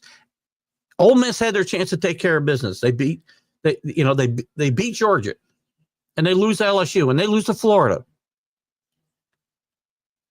They lost to Kentucky. Sorry, they beat LSU, I think, right? I don't remember now. Whatever. They lost to Kentucky. They lost to Florida. Everybody wants to point at Vandy for losing, for Alabama for losing to Vanderbilt. That's no worse than losing to Kentucky this year. Or Florida. Florida played better later in the year. South Carolina, you lost head-to-head to Alabama. Miami, again, I'm a Miami fan. They played nobody. I watched so much of their games. I can tell you they don't belong in the top 12 teams in the country. And again, it's not, to Danny's point, Dan and I talked about this last night, not necessarily the best 12 teams. Again, no disrespect. Clemson would not be in a tournament with the best 12 teams. There'd be some argument whether Arizona would be in the best 12 teams. Arizona State would be in the best 12 teams. They're playing it right now like one of the best 12 teams. Boise State would get an argument. Indiana would get an argument. Good morning. So again, I had no problem if everything was stayed the same it was last week, and all that happened was, let's just say, I could have made this simpler. SMU wins. How do you make an argument that Bama doesn't belong in? If SMU won last night. Again, I can't put Ole Miss in over Alabama based on them not getting business done in two places they should have. Or SC. They lost to Alabama. If they'd beaten Alabama, I'd make the argument SC belongs in over them. Just, again. But it would, if this happens now, it's certainly a big black eye. Just like Paul Spotted changing his team every few years. In defense to Paul, I am a Miami Hurricane fan, but I do root for, unlike the pros, I root for the Patriots and nobody else. I root for the Yankees and nobody else. And college, I'd like Notre Dame to be good. You know why? College football is better when Notre Dame's good. That's all. I root for Alabama to be good. You know why? College football is better when Alabama's good. I know I'm going to get an argument on that one, but it's true. It's a fact.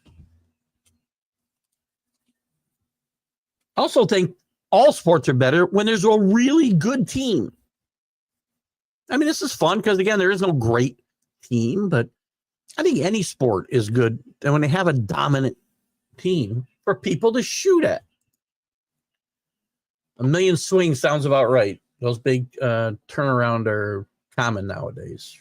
True. We'll see. What did the Mets draw in 2022? And I think they went to the playoffs last time. Only 2.5. They only had 300,000 more when they went to the playoffs the last time. 2021. Mets have been pretty 1.4, by the way, in 2020. We're still in COVID, though. That's not a fair. 2020 and 2021 are not fair comparisons. The Mets have been around that 2.3, 2.4 area pretty much the entire time. Easy, that's a contagious virus. Which one? How am I doing? 9:55. I'm catching up. I'm only 8 minutes behind. Danny's a dork. Well thought out burn there, Paul. Thank you. Yeah, William. I think William's on the same page with me with Bill Belichick. He's the first guy I've heard mention this scenario that I think is quite possibly in play with North Carolina and Bill Belichick. I think it's quite possible. Here's your World Darts Federation, update. The World Championships, boys, girls, men and women's titles, other than women's world number one, about to win her third in a row today. Former USA number one, and 71. Former USA.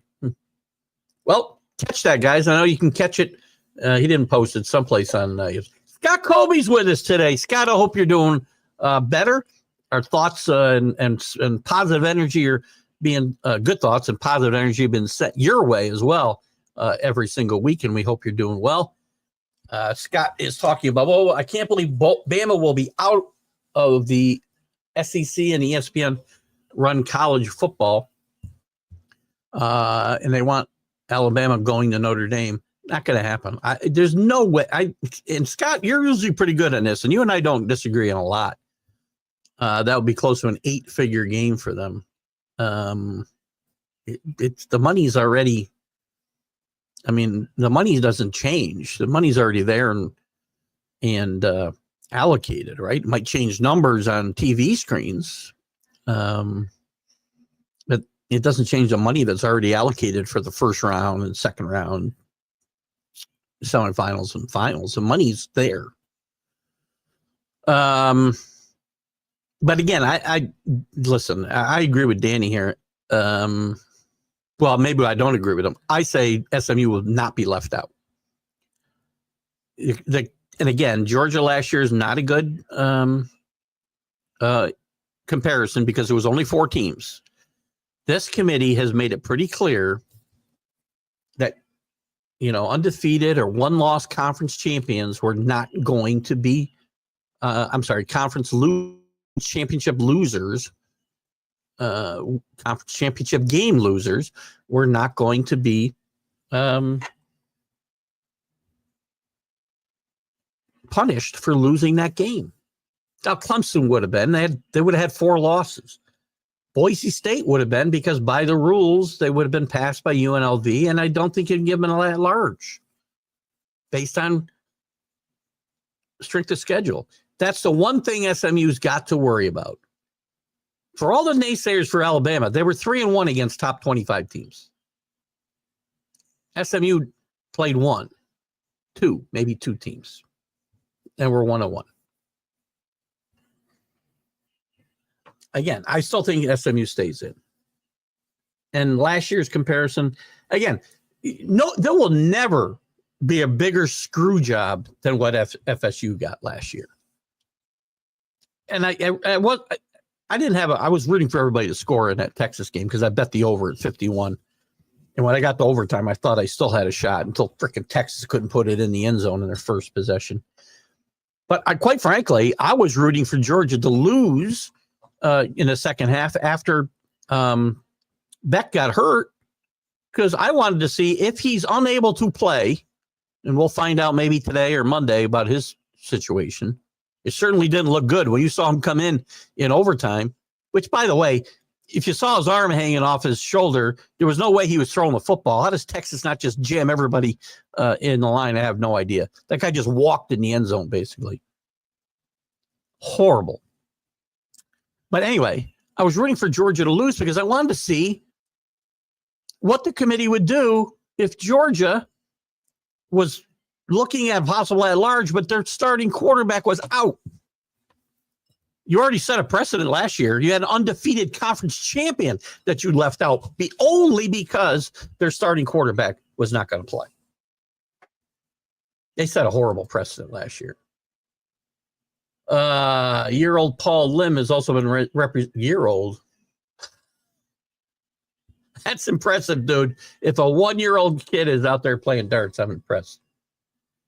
PDC World Championship start next Sunday for all you dart fans. Keith, I hope the Patriots win today. Tired of watching this team come close and lose. At least they're playing exciting football, and it takes teams a while to learn how to win these types of games, right? Last week I saw it coming. You knew that if the Colts scored, they were going to go for 2, and that's what happened. We got to get to the scoreboard or the picks here in a second. UNC wins first football championship with Bill. How is that a guarantee that they're going to win a national championship? This is a team that's won 1 ACC championship, 1980. That's a lot of years ago. That's 45 years ago, almost 44 years ago. I see how math. How you do? Please. I'm a Bill Belichick fan. Everybody knows what I think about Bill Belichick. If he goes there, he's not winning a national championship. By the way, I'm playing for $5,000 in your fantasy leagues today. Good luck, Scott. We're with you. I don't know about AC night, but Keith's playing for $7,000 on a future bet on North Carolina. I'm sorry, North Carolina. See, you got me talking nonsense, Kenny. Notre Dame to win the national championships. So that's my big thing the next month. Key injuries today: Kincaid, Goddard, Kenneth Walker, are out. Keon Coleman, Mikael Neighbors are game time decisions. Do not play them in your fantasy league, guys. Worst thing you can do is play guys that are questionable unless they were full participants in practice on Friday. Great to hear from Scott, for sure. Enjoy football, buddy. I think Scott was saying it would be a huge win for the TV money and not the teams. I see. That's probably true. Whether it's double digits, I don't know. Listen, Alabama Notre Dame would be a huge matchup. I agree. That's not the point. I know we all think it's the point. I do think they want to. Whatever. Again, I said Bama deserved to be in before SMU lost.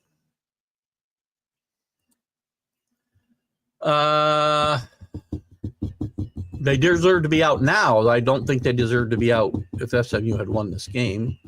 But I just don't know if they are out. The committee has said time and time again, conference title games will have no effect on teams. Well, again, within reason. Clemson can't be in if they lost. Boise State would not have been in if they lost.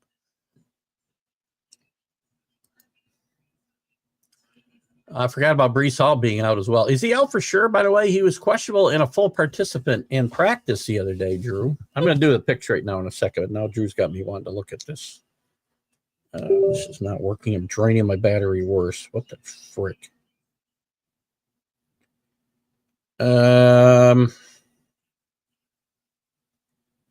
Where do I have him? Very important to me today. He's out. Great. Thanks, Drew, for the point. I wasn't going to go back and look.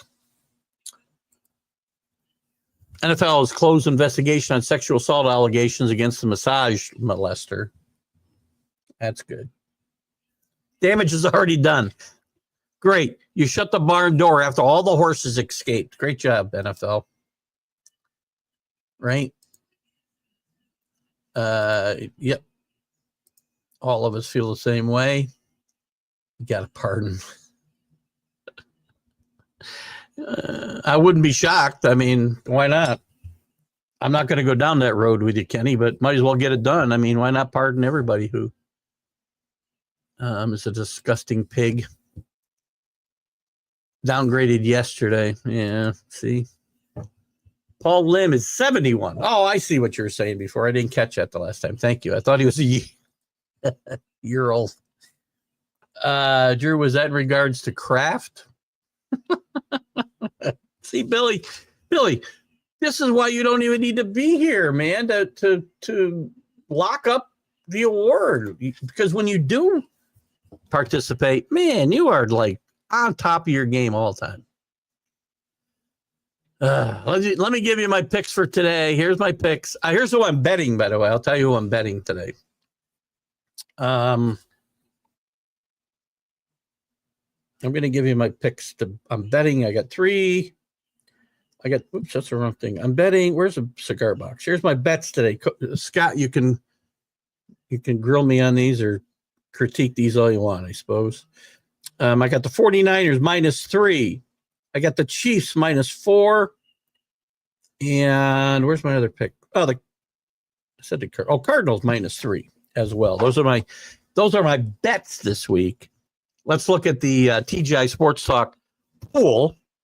And last week we had congratulations to a undefeated pick by JB, 16-0 last week, I believe, is where we were. Rick was right behind him with 15. Poppy's picks 14. Drew with 14. Paul with 13. And I won't say this was an easy week. There are no easy weeks picking winners, by the way. That's just my opinion. But I think 16, 15, 14, 14, very great job by JB, Rick, Kenny, and Drew. Great job with 14. Paul right there with 13. The Sports Nut with 13. The ESPN generic guy with 13. And Keith comes in with 11. He's trying to make some picks to kind of move up the standings here and in Drew's league and not doing very well. My picks. I did miss my first Thursday night of the game, and I did have Detroit would have been my pick. That's the first one that I've missed, I think, in a couple of years.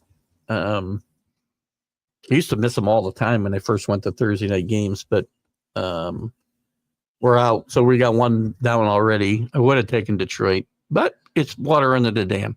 I'll take Tennessee over Jacksonville. Jacksonville's just a freaking mess. Jacksonville also a possible landing point for Bill Belichick. Quarterback in place or not.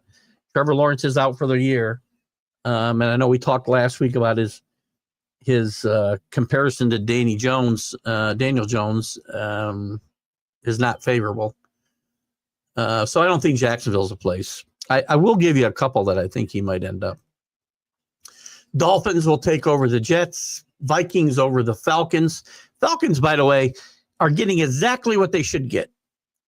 Mediocre play. They didn't get help in the draft for their $40 million quarterback they did just sign. They picked a quarterback who now has caused an issue because you're going to have a quarterback controversy if they lose today in Minnesota. And you shouldn't have been picking a guy to replace a guy when they're 6-7, when they could have made picks that would allow you to avoid being 6-7. And Atlanta did the worst job of any NFL team in the draft this year. I'm going to take the Giants. I'm going against the wave here. 92% of people on ESPN took the Saints. I'll take the Giants today and to get a win at home over an equally, in my mind, bad Saints team. Sorry, James Martin, if you're watching. Eagles over the Panthers. Sonia, just an FYI, the NFL is not screwing the Carolina Panthers. There's no reason the NFL is conspiring for the Panthers to lose games any more than they're conspiring for the Kansas City Chiefs or the Detroit Lions to win games. Please stop. We'll take the Steelers over the Browns, although Browns have beat the Steelers and the Ravens this year, by the way. As bad as they are, they have beaten the two top teams in the division.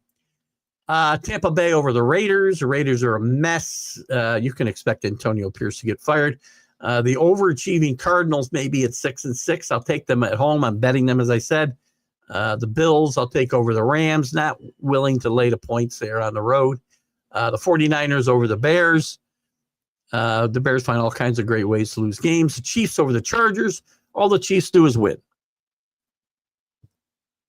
And games are not fixed. And I'll take the Bengals over the Cowboys.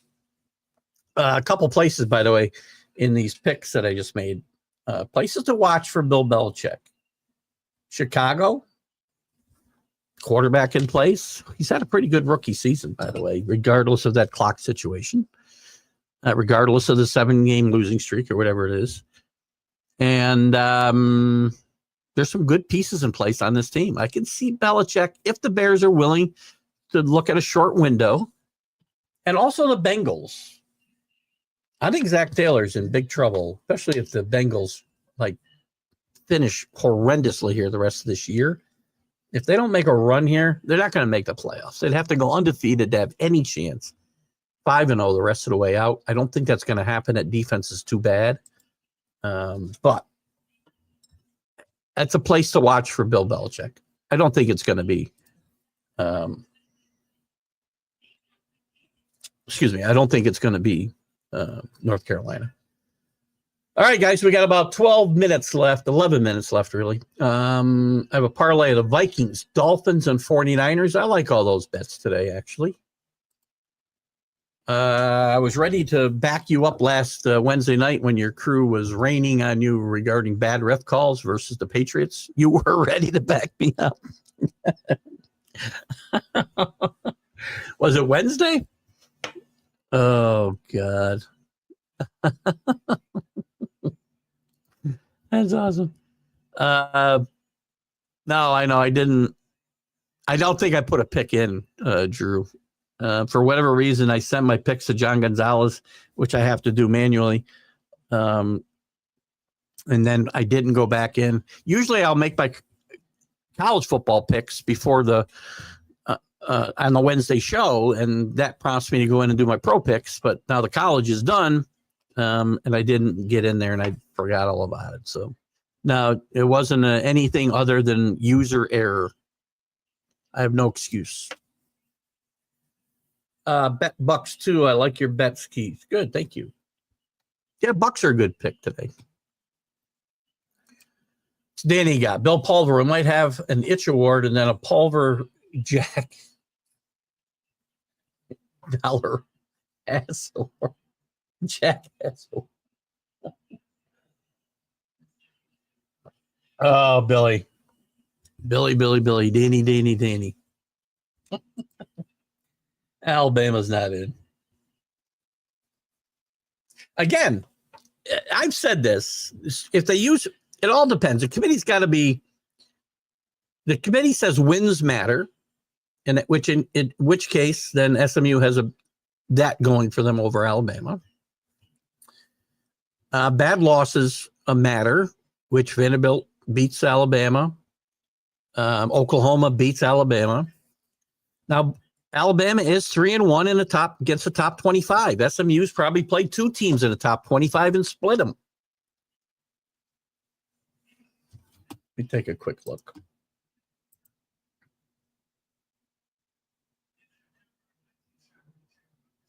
And if they get in, I get it. Everybody, and I said this to these guys last night, and I still, even though I think they shouldn't be in today, if SMU won, they would have been in. I would have had no problem with them being in. And I really can't, I guess with SMU losing, I can't necessarily 100% change my stance because I've said every single team that Alabama may or may not beat out had a chance to secure the spot for themselves and failed. SMU could have done it last night beating Clemson, for instance. Ole Miss should have not have lost to Kentucky and Florida. South Carolina shouldn't have lost to Alabama. South Carolina's got a pretty good resume too, by the way, other than losing to Alabama. Head-to-head has to matter. Miami, I know they're 12-1. They got a 2-game swing on Alabama, but the schedule is god-awful. I'm a Hurricane fan. The schedule's god-awful. I mean, the Georgia Tech loss doesn't look as bad as well as they played against Georgia. And please don't tell me that Georgia didn't care about that game. It meant nothing. It did. The rivalry games always mean something. And if they don't, there's a problem with the program, by the way.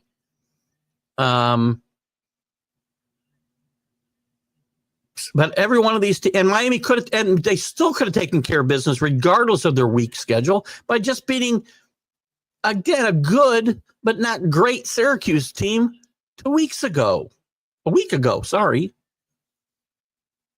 All of these teams have flaws, and that's why when you're starting to pick, that's why if you're 10, 11, 12, 13, 14, you got no bitch wherever you end up. You could have taken care of business to take care of that extra slot or two, and you didn't do it. So, whoever gets those slots, I really don't care. I think SMU deserves it because the committee said they would not be penalized for losing a conference championship game, playing an extra game. But to me, if you're finishing, you didn't take care of business. First of all, you're relying on an at-large bid. Number one, that's your number one problem. Go win your conference. And I understand the SEC is a lot harder to win the ACC. Every team that doesn't win their conference, number one, you start off with a strike against you. Those other 8 teams, all of them had places where they didn't take care of business. Every single one of them. And in most cases, multiple times. So please. I mean, I can make an argument that Alabama belongs in over Texas. So again, there's an argument to be made for everybody from about 6. I got to say Ohio State, 7 on. I can find reasons Tennessee doesn't belong. I can find reasons that SMU doesn't belong. I can find big reason Indiana doesn't belong. I know we both love the The Jets is a disaster. I mean, Roger's saying this week that, I got nothing to prove as they talked about these games. He thinks he's not coming back next year, guys. There's no way the Jets can run this back again. How do you sell that to the fans? Not going to happen. Got a few teams left. I had good. Few. You bet. You didn't bet. I bet Notre Dame before the season, and got like plus 2,500, and I've got 300, which only cost me 100 because of actually joining a couple of betting sites and getting free money. I got 300 Notre Dame, so that's a $7,500 win. I bet them before the season. I don't think you bet Arizona State before the season. God, if you did, you got about 500,000. I'm sorry, 50 plus 50,000. You had to have gotten. That's probably high, but Arizona State. Remember, one of the best stories, the two best stories in this field, and I hope SMU's in here. Well, three. Boise State's a big story. Arizona State was picked to finish dead last in the Big 12. I got about 2 minutes left, guys. Who had a worse loss than Notre Dame? I would argue that Ole Miss had a worse loss. In the that'll get in the field. I'd have to look at Arizona's, but it doesn't matter. You can't look at people who have automatic bids. Of the teams that have that are going to be at largest, Tennessee, nobody had a worse loss than Notre Dame. But Notre Dame was also winning convincingly other than that game. They had everybody deserves and again, I said, well, I didn't say 5. All right, well, I'll go everybody. Every single at-large team then has a blemish on their resume. Everyone. Thank you, Billy. I love having you here, buddy. I'm glad you're here, and I love the pushing. No political talk today. I feel Bama is a better team than SMU and 4 others. But the way it's written, should Bama get in?